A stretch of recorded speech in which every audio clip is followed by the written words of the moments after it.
go live. Time takes time. Hey, how you doing, everyone? Thank you so much for joining us. Appreciate you coming in. And we've got some people in the stream with us already. Feral Grammar, how you doing? Paul, how you going? And Papa Carnivore, how you doing? Good to see you all. Guys, as you come in, please smash that like button, whoever's channel you're on, and also let us know where you're coming in from. Say hello, and I'll flash your message up on screen. How you doing, Lambs? Good to see you. Yeah, thank you very much for joining us. Bob, how are you doing? I'm doing pretty good, all things considered. As you see, I'm a little more tan than the last time we were on together because I've been working outside at the miniature golf course. And of course, I'm a little on the tired side today because yesterday was my last dance class before the concert this weekend. The first concert. There's another one on June the 1st, but the first little kids concert is this Saturday. And she showed no mercy on the old man. It was a pretty rugged half-hour class. So, I haven't watched anyone tap dancing for a long time, but I guess it's kind of very, very fast-paced music that you're dancing to, no? No, mine is not super. Well, it is fairly fast, but I'm dancing to Frank Sinatra's "Fly Me to the Moon." Ah. Because I'm an old school kind of guy. Well, I'm an old guy. Wow. That's a pretty good song.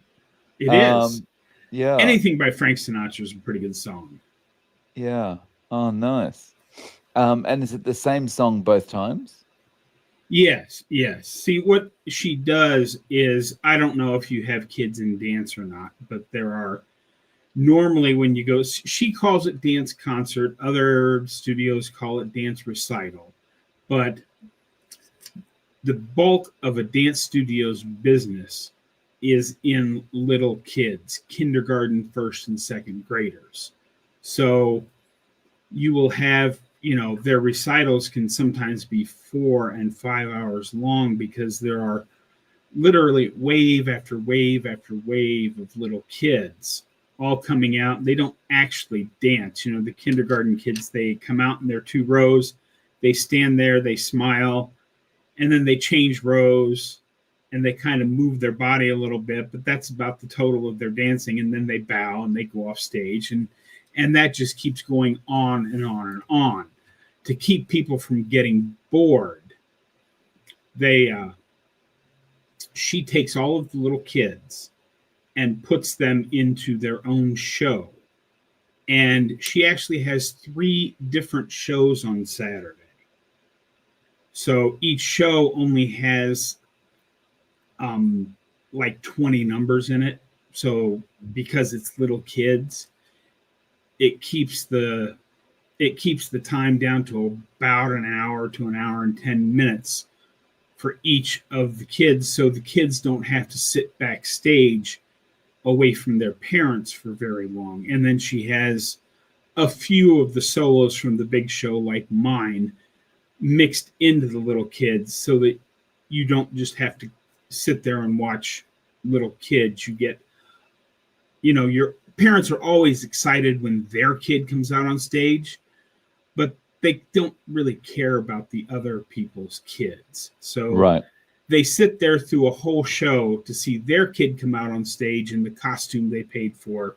And the rest of the time they're bored. So she mixes in some solos from the big show to keep everybody entertained. And then the big show is on June the 1st. And again, to keep things from getting too long, she has 2 shows on Sunday, June the 1st, 2 longer shows. But again, of course, the kindergarten, first and second graders are in the kids show, but then the 3rd, 4th, 5th, and 6th graders, there are still quite a few of those.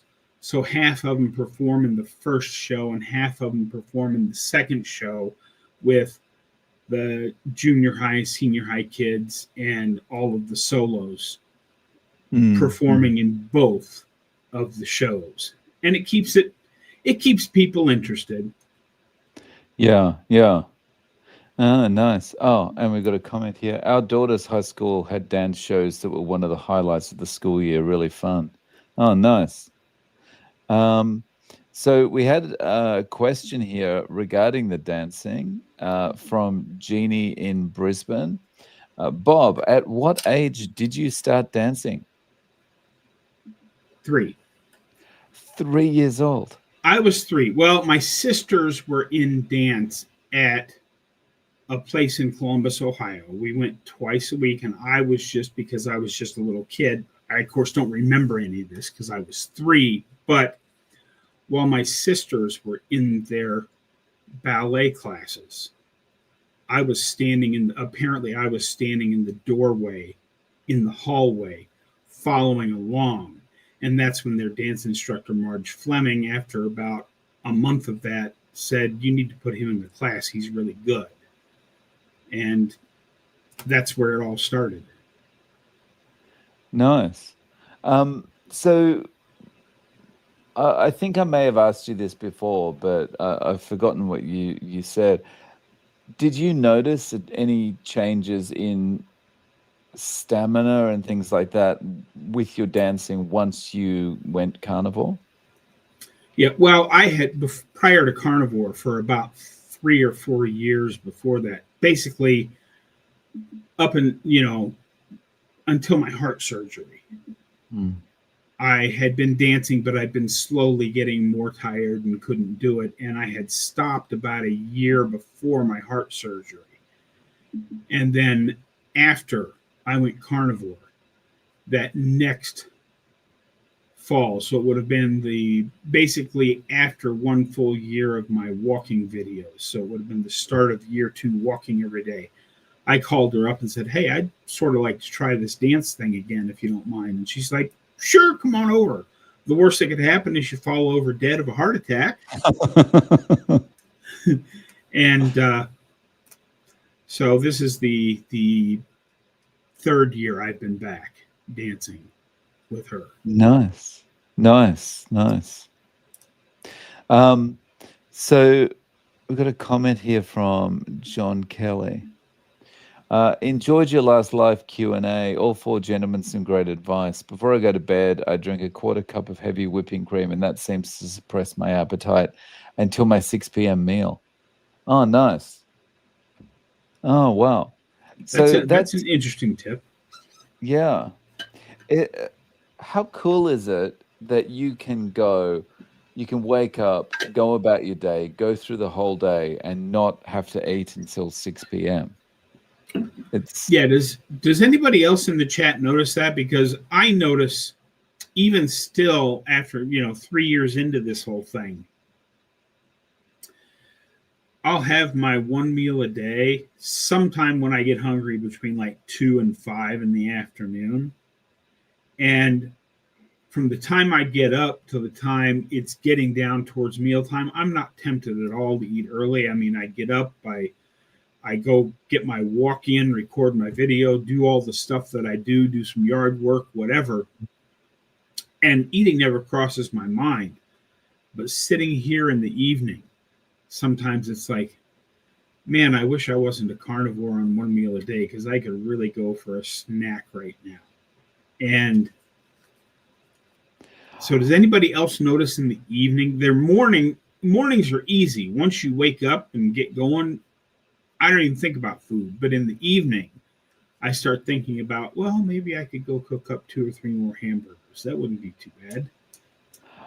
I definitely, just while we're waiting for responses from people, I definitely feel like in the evening, that's when, I don't know, would you call it your defenses? I feel like your defenses are down. Like you can't, you wake up in the morning and you're like, you feel good and you feel very strong and in control and that kind of thing. But in the evening, that's when things that could have been habitual can creep back in. And Yeah. yeah, like Like your Bill said self-control down is there not with as the good. old habits trying to sneak back in. Because what did we do in the evening? I didn't usually eat a whole lot of stuff, but 2 or 3 nights a week, there'd be like a bowl of popcorn next to me, Mm, watch TV in the evening. Not because right. I was hungry, but it's just a habit of having popcorn to munch on while you watch your evening TV. And Mm. Yeah. Sandy says, yeah, sometimes I want to snack at night, 6 months on carnivore.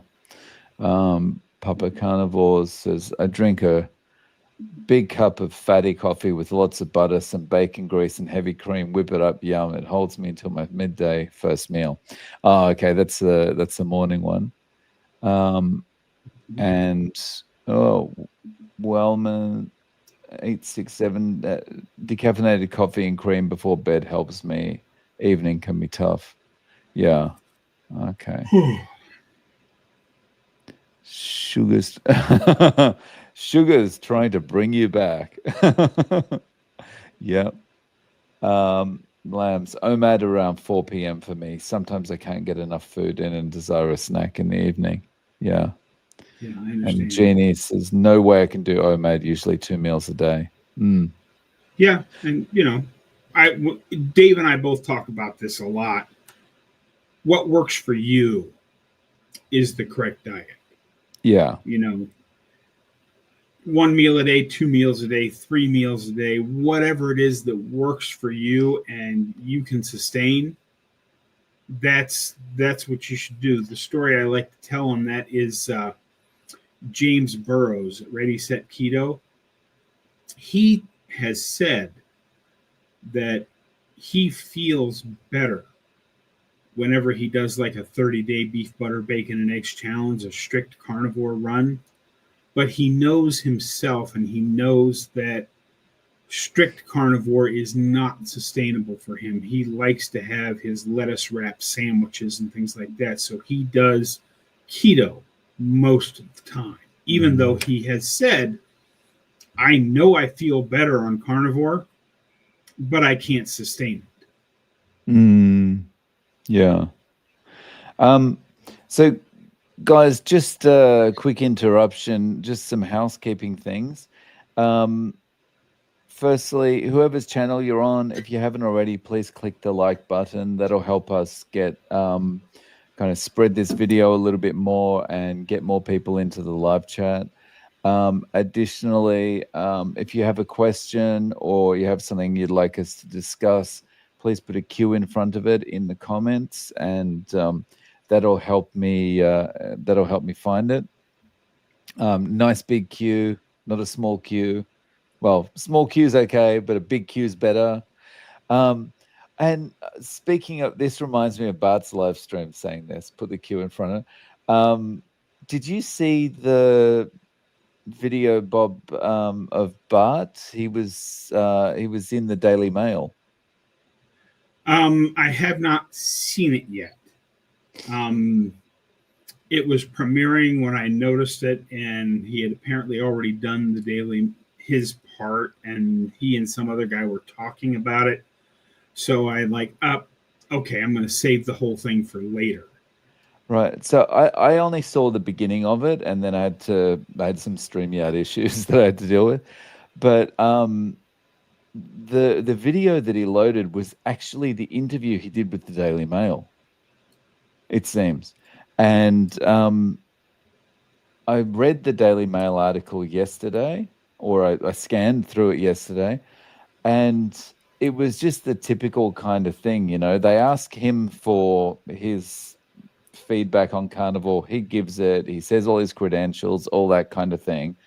And then they go and find some random nutritionist and go, is this right? And the nutritionist says, no, it's not evidence-based or whatever. The studies don't support this or blah, blah, blah. And that's it.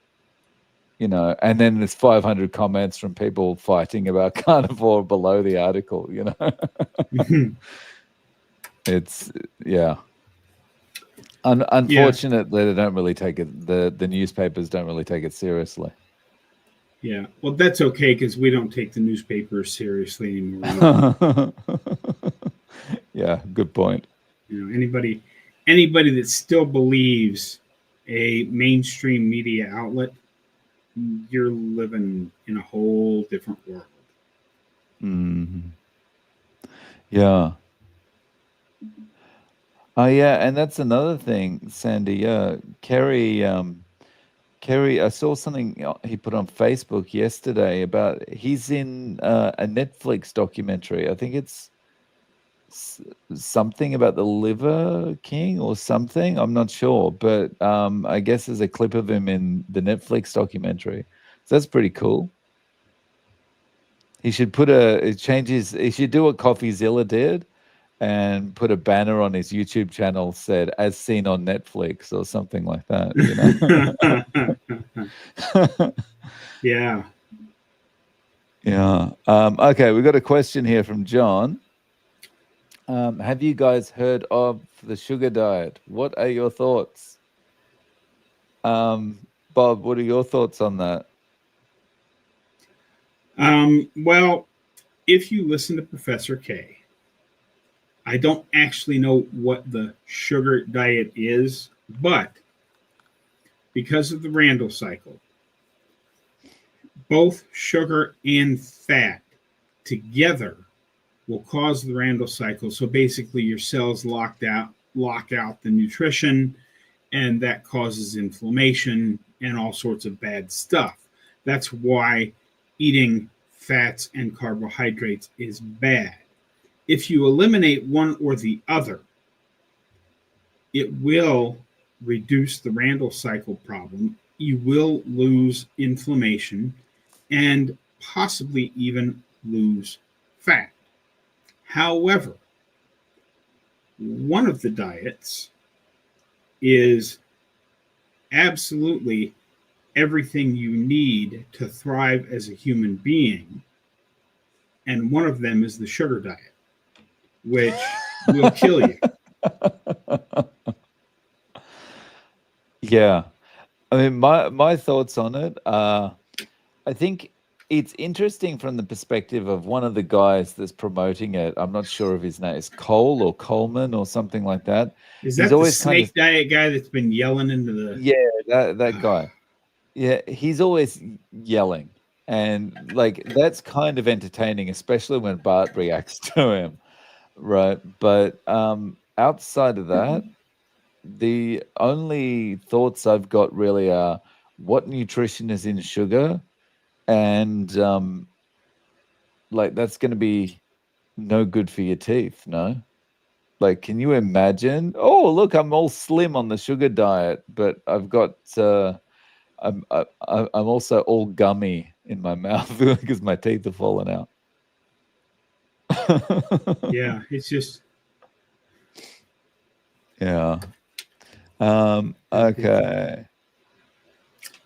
Oh yeah, and Papa Carnivore says someone in a chat on Dante Ferrigno's channel also mentioned this new sugar diet. It's ridiculous, a fad. Yeah.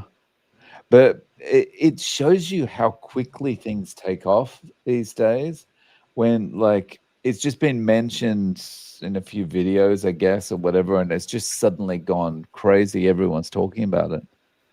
yeah. And if you recall back to it, there was a thing called the rice diet once upon a time, and really, people lost weight on the rice diet because it's the same principle. Rice doesn't have any fat in it, so you have alleviated the fat and carbohydrate warring with each other in your system. Hence, you lose inflammation, and all that inflammation flushes out of your system, and you lose, just like most people who do carnivore or whatever diet you do. When you first start, you're always going to lose, 5, 10, 20, even 25 pounds in the first month. And you go, wow, this is great. But then it's not so great later. Yeah. Yeah. And Papa Carnivore also has carbohydrates are not an essential nutrient. They cause inflammation, insulin resistance, raise your chance of heart disease, diabetes, hypertension, autoimmune. Yep. Yep. Okay, where are we? Do. Well, I'm in Omaha and you're in Japan. DS111. Bob is getting in good shape. Yeah. Yeah. Was that a question someone put in there? Where are you or something? I didn't No, see it. you said, Oh. "Where am I?" Okay. Where are we? As you were scrolling through the chats, you said, "Now where am I?" And I Yeah. said, "You're in Japan. I'm in Omaha." So I remember when I was a kid, there was someone that always used to say whenever an adult, whenever she was doing something, like she'd always be like, "Okay, what's my name? Where am I? What am I doing?" Yeah. Mm-hmm. Okay, LM. I looked through your videos looking for someone who improved their osteoporosis with carnivore. Have you done any interviews with the person who reversed osteoporosis? Yes. And I can give you links to them. If you shoot me an email to realzerocarb@gmail.com, I'll get back to you and I'll give you some links to osteoporosis interviews I've done. If you just kind of mention in the email somewhere in the subject or in the body of the email, just say you're looking for the osteoporosis videos and I'll shoot them through. Okay. Cheers. Um, okay. Questions. Any questions? Oh my goodness. Brooke, how you doing? Good to see Hey, Brooke. you. Okay. Um, And if anyone has any questions or discussion points they want us to get to, please put a Q in front of it, and we'll get to those. Bill Cook says salt is greater than sugar. Yes, I agree. Um, I've got to start making some t-shirts. Someone gave me a t-shirt idea in an interview the other day that I thought was really cool, and it was starvation is better than margarine, or Mm-hmm. starvation beats margarine, or something like that. That's a Mm-hmm. pretty cool one, I think. Um, okay. Uh, Papa Carnivore. Humans can eat plants when meat is not available, so we don't starve. But we typically went for meat, eggs, seafood, not the plants. Yeah, I always kind of look at this as a little bit like, it seems to me we're very similar to dogs, facultative carnivores. Like we'll eat whatever is available if the main thing we're looking for isn't available, which is meat. There's the same with a dog. You put down a bowl of meat and put down a bowl of vegetables. The dog's going to ignore the vegetables, right? Unless that's all that's there, and they're starving.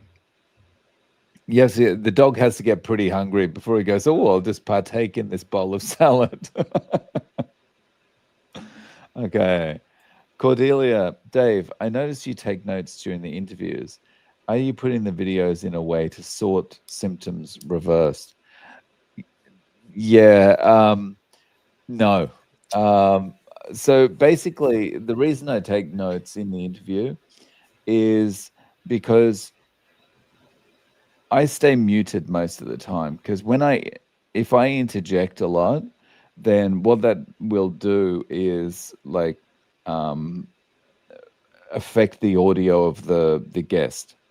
It'll dip the audio of the guest so they can't be heard, and like there's a lot of over talk between us as I interrupt and all that kind of thing. So to avoid that, because that's going to make that a bad experience for the viewer, what I do is I take notes about what they're saying, so I can come back to questions later. And so there are occasions that I will interrupt, but that's only if I feel like something they've said loses impact if we come back to it later. Like it's a really important point we need to discuss at that moment. So, but yeah, otherwise I'm just writing down to kind of come back to things later. That said, I have kept all the notes, but it's like my writing is so messy. Coffee cup stains on top of it and all sorts of things. Yeah. Yeah, and So with Ron, with over 1,000 interviews on your channel, what a job that would be to break them up into playlists by diseases cured.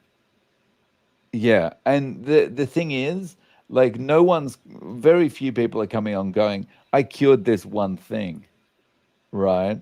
So most Mhm. people are like, they give you a list of 10 or 20 things, you know? So like everyone is basically going to be on almost every playlist. Yeah. Yeah. But uh, if anyone's ever looking for a particular thing, like the osteoporosis question, they can shoot me an email and I'll get back to them with some links. So Ronnie says, I'm struggling with dermatitis. Topical creams aren't the answer. Any advice? Recently listened to your interview yesterday with Deborah, which was fab. Yeah. I would from the interviews I've done, I would say go as strict carnivore as you can, as close to lion as you can.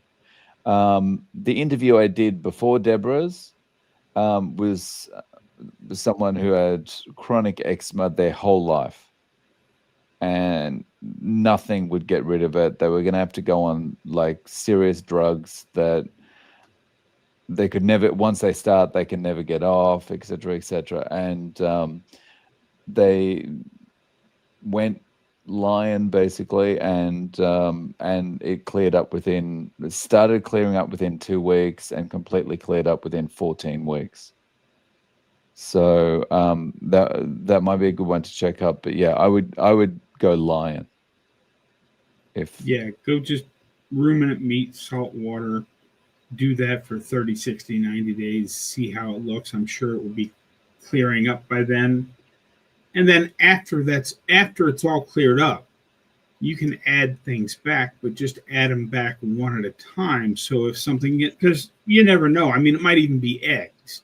You eat some eggs and all of a sudden your skin starts to itch again. It's like, oh, okay, I can't have eggs. And then you have some fish, and then you discover, well, I can have salmon, but catfish gives me a problem. So as you add things, just add them one at a time over the course of weeks so that you know for sure this food is okay, this food is not. And then once you're done with that process, you should have a fairly decent diet worked out. Yeah. But there's nothing wrong with going lion diet and staying there forever. I mean, I eat 90, probably 95% just beef. Yeah. Carnivore for life. I forgot to use the Q. Has anyone heard any more about RFK Jr. mentioning that he asked a US politician to go on the carnivore diet? So when that happened, a lot of people were sharing the video clip with me, but I haven't heard anything since. Have you heard anything there, Bob?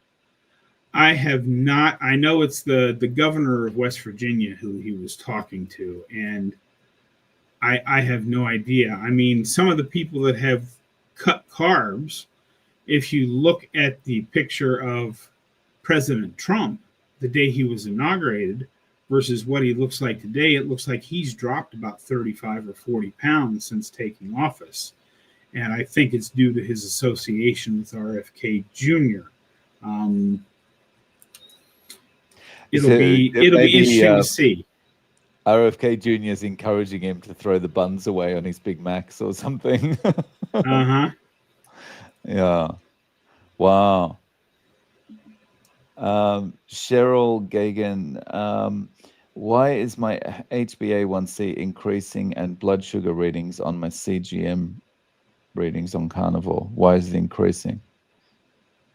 Bob, why is it increasing? Okay. First thing to know about your blood glucose on carnivore. There are several reasons. First off, with your CGM, you don't really care what the actual reading is. What you're watching for is the peaks when you're spiking your blood sugar, because a continuous flat line or semi flat line is not what kills you. If you've got an A1C like mine was of 10.3, my sugar wasn't always at 10.3. It would go down at night, and then as I started to eat, it would go up. It was the big high spikes that glycate your tissues. And it is thought, now I have no proof of this, because there's no experimental research on any of this. But what seems to be the thought amongst many carnivore doctors and other people like Professor K and Ben Bickman and people like that is that the HbA1c test is based on the theory that red blood cells live about 60 days. Well, if you're being healthier on carnivore, it's very possible that your red blood cells are living longer. And if the A1C test is testing for them like they've been alive for 60 days, but they've actually been alive for 70 days, that really will skew the results of the test upwards because they've had 10 extra days to sit there in the soup of your blood and soak up a little bit of sugar. But hopefully that answers your question. As long as you're, when you eat your meals, you should see a little bump because we definitely need some insulin pumped into our system. So we don't want to be in ketosis the whole time. But as long as you're not getting the big, huge peaks when you eat, I wouldn't worry about it. Yeah. Okay. Do we have any more? Oh, yes, we do. Okay. Two-Face, on Trump, did any see news clips on his visit to Saudi Arabia? They rolled out a mobile McDonald's for him. Really? I didn't see that. What I did see is they put out a purple carpet rather than a red carpet. And really? The purple carpet in Saudi Arabia is the purple, just like in ancient Rome, is reserved for very high-ranking dignitaries, royalty. So, wow, that tells me the Saudis were quite pleased to have Trump there. Cool. Carnivore for Life, Dave, loved your interview with Bradley Marshall. How wonderful to heal from his lifelong eczema. Yeah. And he's got it's a very emotional story. I'm kind of fighting back tears through a lot of that interview. And there were things I wanted to ask him that I ended up not asking him because I thought I'm not going to be able to hold myself together while I'm asking the questions. So, yeah. And I told him that afterwards. And even afterwards, after we'd finished the interview and I was trying to tell him the question I wanted to ask him during the interview, I'm bubbling and crying while I'm trying to tell him what I wanted to ask him that I didn't do on camera. Yeah, and that's the whole thing with most of the carnivore stories, that the interviews you do, the people I talk to, and all of the people channels out there. I mean, there are those that say, yeah, well, I've been on carnivore for 3 months and I've lost 25 pounds. Fantastic. But so many people have healed lifelong problems. I suffered from gout for 40 years. You struggled with walking and getting by because you had that stroke when you were, 18 or 19? I mean, you were just a kid when you had your stroke, Dave. Yeah, 17. And it gave you problems your whole life, and now it doesn't anymore. I mean, people, and it's story after story after story of people healing from lifelong problems. Yeah, definitely. And it's quite amazing, as you say, that like these lifelong problems just disappear. It's almost like flicking a switch. And then when you realize it's that simple, you kind of look back on things and think, what? I've lived like that for so long and I could just have turned it off. This is crazy. Yeah, I mean, that's just it. And most people, we have been lied to for a generation or two. It's just slowly crept in. It's like the I saw a picture, a side by side comparison. It was of Wonder Bread, and the caption underneath of it was, "Grandma says, oh, I ate that as a kid. There's nothing wrong with that." No, no, you didn't eat that as a kid. And they showed the ingredients list from when you and I were kids, and it was four or five ingredients, basically flour, salt, milk. That's what they made Wonder Bread out of, and yeast, of course. And now today's Wonder Bread has this whole paragraph of ingredients, most of which my old retired truck driver brain cannot even pronounce. So, no, it may be the same label, and slowly, over the course of time, all of the sort of foods that we ate as kids that we think of as fine are not fine. Gatorade, what used to be a really good drink for when you were out sweating doing stuff. Look at the difference. Look at the label difference between 1970s Gatorade and 2025 Gatorade. It will shock you. You are not drinking the same thing you had 50 years ago. Yeah. Like the name of the bread, Wonder White, is it's appropriate, I think, but the only thing you need to wonder about is how it can last so long and survive like any kind of, it's like, cockroaches will survive a nuclear explosion or whatever, so we'll wonder what. Yeah, I mean, that's just it. Bread, when I was a kid, if you didn't use it in a certain amount of time, it would start to grow mold. Well, you can go to the grocery store today and buy a loaf of Wonder Bread and open the package up and leave it out on your counter and come back a year later and there still won't be any mold on it. Yeah. Yeah, I always wondered when I first got to Japan, when I was looking at some of the food, I'm thinking, how come the expiry date is so far in the future? And it wasn't just for bread, it was also for milk here. And I was talking to someone that works, when I was teaching at a particular company, I was talking to this guy who worked for some kind of food company. And he was telling me, don't drink the milk. It's not milk. It's like it's been treated so much here. Like the expiry date is so far in the future, it's not funny. Like, yeah. Okay, we've got some questions here. Kind of comment. DS111. I struggled with on and off and slowly worsening hemorrhoids for 10 years and lower back pain with bad posture. All gone. Nice. That's awesome. Congratulations. Got a question here from Lambs. I'm pretty sure YouTube has put a cap on Dave's channel. Dave's thoughts about that?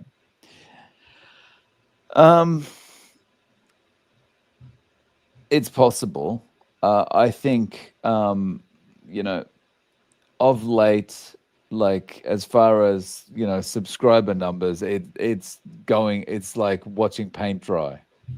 Like the numbers are going up slowly. But having said that, there's more and more carnivore channels all the time and that kind of thing. So that kind of dilutes the number of people that are going to be watching your videos and so forth. So I don't know. Is it YouTube? Is it just the fact that there's more content available generally about this topic, or is it a combination of both? I'm not sure.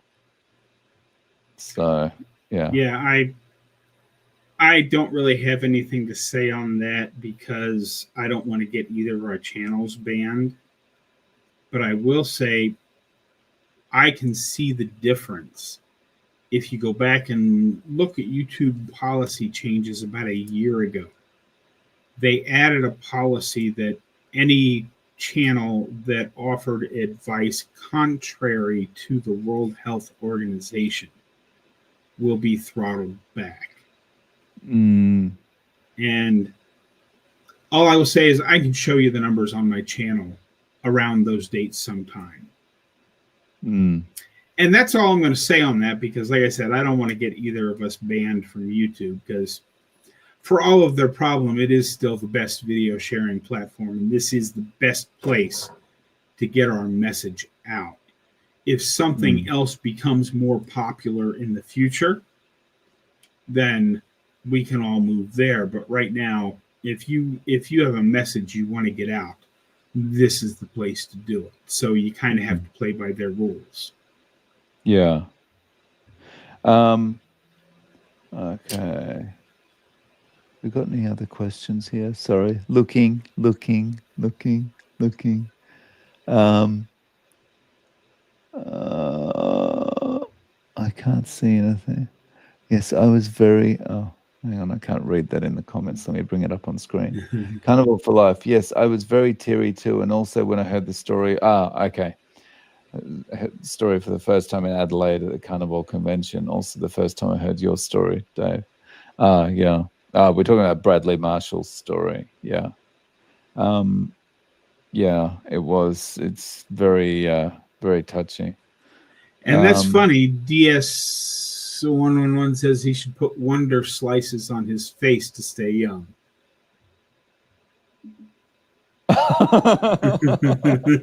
Yeah, you put like cucumber slices on your eyes or something. Well, all the preserved is in the Wonderbread. Yeah, yeah. Mm-hmm. It's Maybe take some of these wrinkles out. you do something like what is it, Kevin from Home Alone? Uh-huh. Wonder White on the sides of your face. Yeah. Guys, have you got any more questions or any discussion points? And I'll flash them up on the screen and we'll get to them. So Papa Carnivore is still at work until 9 p.m. Then going to go home and eat some meat. Oh, nice. So That always makes getting through the day better when you have to be out doing something, whether it's work or running errands or whatever it is. You have to be out of the house doing something. Just knowing that you've got either a steak or a roast or even a couple of pounds of ground beef waiting for you when you get home makes the day go a lot easier.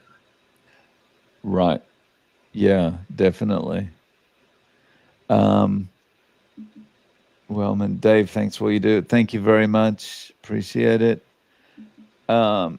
Eat meat for the win. Yes, indeed. Papa Carnival says, I had hemorrhoid surgery in 2002. Was the worst thing ever. Haven't had any since going carnivore. Yeah, kind of that surgery. Oh, yeah. The recovery from that surgery would be rough. Yeah. Yeah, Bob's speechless. I shouldn't say anything, but the thing that always enters my mind, because a friend of mine was talking about this. Oh, this has been 15 years ago. He's like, the best thing for hemorrhoids is you just take a scoop of chocolate ice cream. I'm not going to say the rest of it. You can figure it out for yourself. Oh, that's yeah. Yeah, the joke I heard was, the guy goes to the hospital and they give him suppositories and he goes back a week later and the doctor says, well, how are things going? And he says, those suppositories are rubbish. For all the good they did me, I may as well have shoved them up my bum. So okay, Lambs. Years ago, I heard a prepped patient telling the nursing staff that he was having surgery for hemorrhoids. For sure, they did not tell him to simply quit plant fiber. Yeah. Good point. Yeah. Well, and that's just it. I mean, they won't tell you, or they don't even know themselves. I mean, if you recall, that's what got Dr. Baker in trouble for a while, because, he's working as an orthopedic surgeon in an orthopedic clinic, and he started putting his patients on a carnivore diet, and they started canceling surgeries. And they're like, well, you can't do that. We need the surgeries for the money.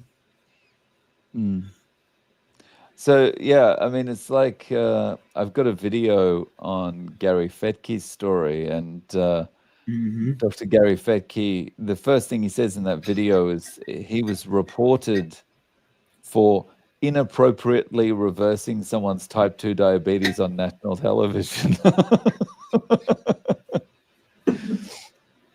So, yeah, reversing their type 2 diabetes is okay, but you did it inappropriately. You told them not to eat whole grains. So, Karen, I absolutely love all these carnivore channels. I've been carnivore for a year, and I just can't seem to make the weight move. I want to get off my insulin, but I don't know how.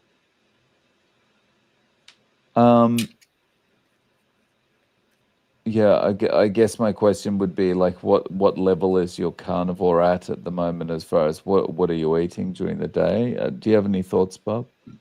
Yeah, I mean, if you're not already on the lion diet, that's where you should be for now.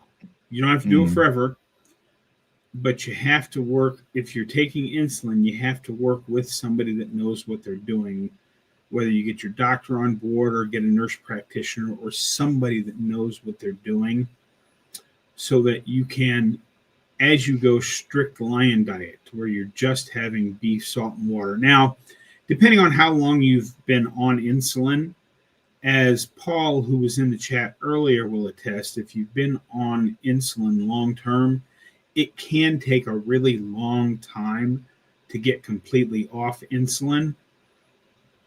But if nothing else, you should be able to get down the amount of insulin that you're taking to a very low dose, which will make you healthier.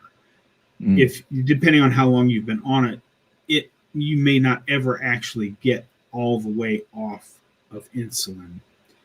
But most people do, but some people can't. So I just want you to be aware of that, but just take it slowly, one day at a time.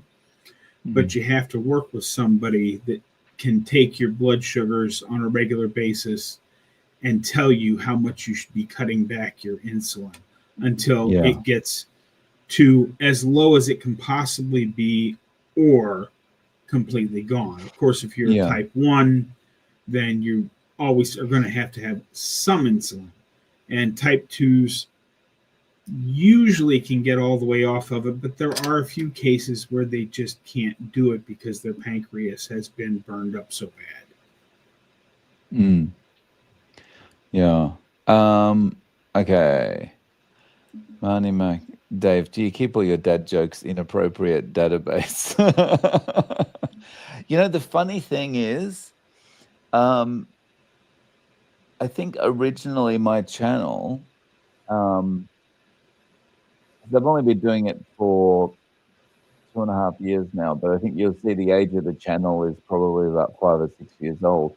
Originally, my channel was going to be a dad jokes channel. And so that didn't work out. So I haven't got a good database. But yeah, I love dad jokes. So let's see. Questions.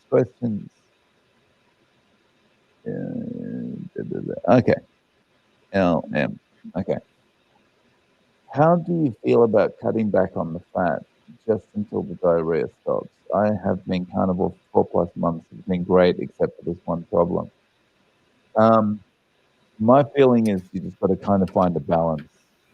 Like, if you're eating too much fat, that's your body's telling you by the diarrhea. So you got to reduce the fat a little bit, but then you don't want to reduce it too much because then you have the opposite problem. What are your thoughts about that, Bob?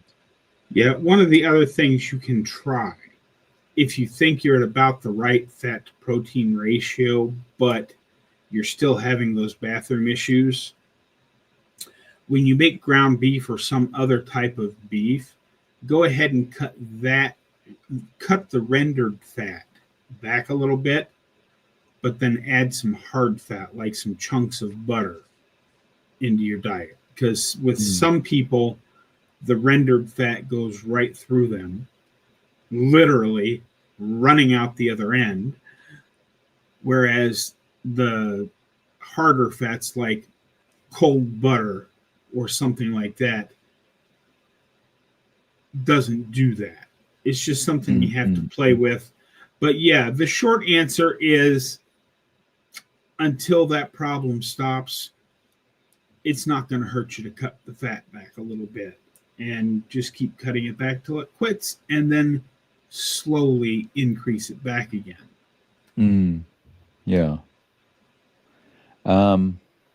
Okay. Two-Face. Are we doing enough on Carney? I mean, is there a next level, such as long fasts? Is optimal health still out there for us? Methinks yes.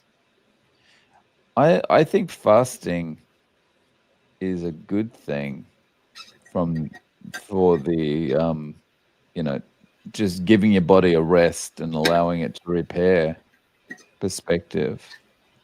Do you your fasting is like just between meals? Do you ever do an extended fast, Bob? I almost never do an extended fast. Every once in a while, I'll forget to eat one day, so it'll be an extra day. The short answer to your question is, if you are metabolically healing, like I am, then fasting is one of the best things you can do for your body. It will help you get more healing because autophagy will kick in and do all of its good things. But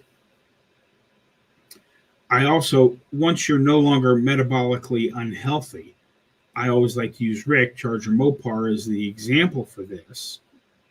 There's a guy that is obviously healthy, has been carnivore for 41 years, and currently eats 3 meals a day, between 1.5 and 2 pounds of meat at all 3 meals. So, I mean, he's putting down between 5 and 6 pounds of meat a day.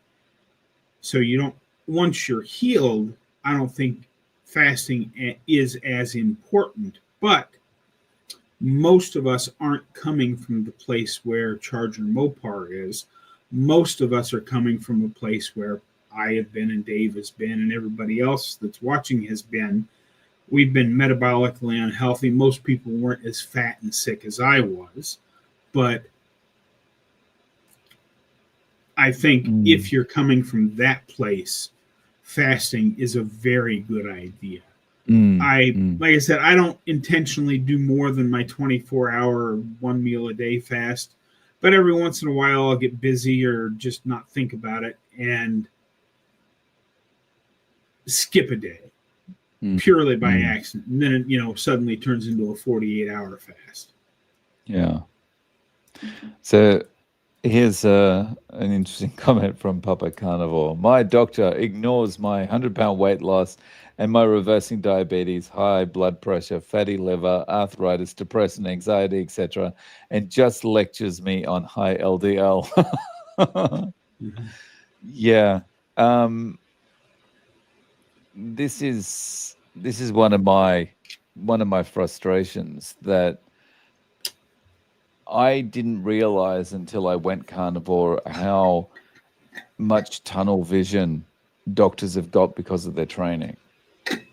I always thought they were able to kind of look at nuance and things like that, and I've realized the majority can't because not because they're necessarily bad people or anything like that, but just because they've been trained to have that tunnel vision. Like, what is the problem that's standing out? Okay, what is the medication that resolves that? Yeah, I mean, I see your answer further on down that you just threw it in the trash on the way out of the office, which is just fine.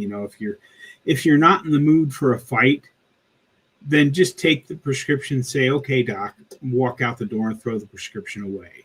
That's all you've got to do. They can't follow you home and make you fill the prescription and make you take the drugs. But, if you're in for in for, feeling feisty and you want to talk to the guy for a while, just say, I think that's fantastic that you care enough about my health to give me this prescription. Could you please provide the science behind this prescription for me?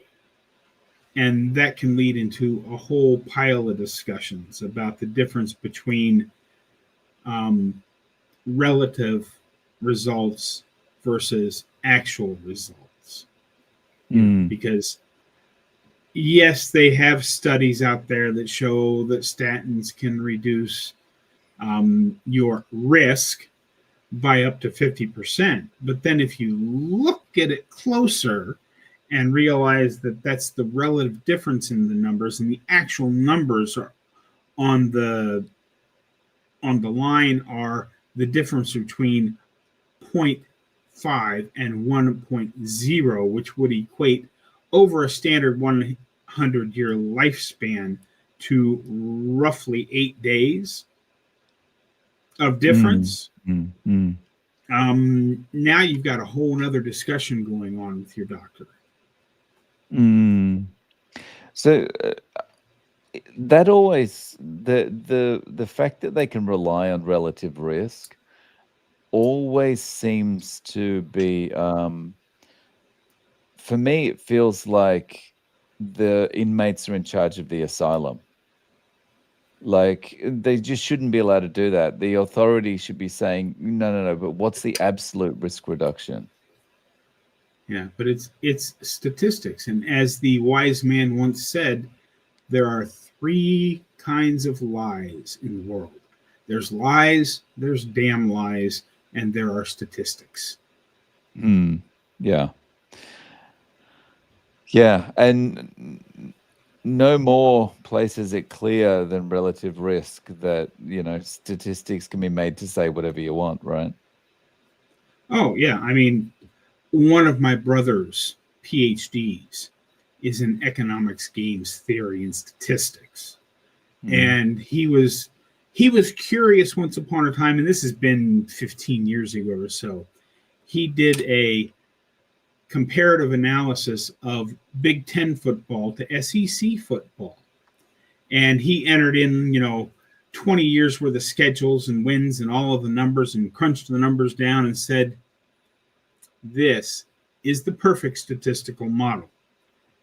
Whichever conference pays me more money, that's who's going to show as being the better conference in my statistical analysis, because you can juggle statistics however you want. Yeah. It's very. When you mentioned brother there, I remember someone I worked with told me about their brother once, how he was always kind of very critical about everything and very conspiracy theory minded and whatever, but he was into statistics. That was his job, working with statistics and that kind of thing. And it was, now that I look back on that, and I think, well, no wonder, because he can see firsthand how things can be manipulated. So no wonder he's very critical about everything. No wonder he's very conspiracy minded, because he's looking at everything going, yeah, that's probably not true. That's not true. That's not true. Yeah. G'day, Michelle. Thanks for coming in. So we're basically at the 1 hour mark, and it looks like there's no more questions here. So we might, so sorry you've just come in, Michelle, but we might call it a day. And we'll be back with you in a couple of weeks. Just from me, thank you very much, everyone, for joining us, for commenting, giving us your questions, and being part of this. And yeah, Bob, anything from you? Yeah, I say this pretty much every time. This is one of my favorite hours of the week, where we get to just sit down and talk about what you guys want to talk about. I really appreciate each and every one of you being here. Thanks Thanks for being here. And don't forget, get out there, be 1% better today, tomorrow, and every day. Have a great day, folks. We'll see you